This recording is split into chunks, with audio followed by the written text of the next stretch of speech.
أهلا وسهلا متابعينا الأعزاء. اليوم عندنا ريفيو لمكنسة كهربائية من شركة موماكس.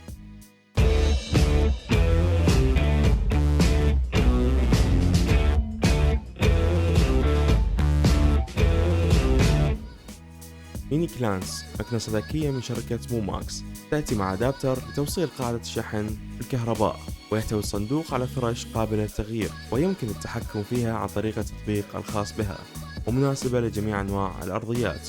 يمكن ضبط وضع التنظيف التلقائي، وأيضا يمكن رسم خريطة المنزل بنفسك، وهي تدعم أليكسا ومساعد جوجل. يمكن طلب المنتج من سوق عين الفئة الإلكتروني أو زيارتكم لأحد الفروع.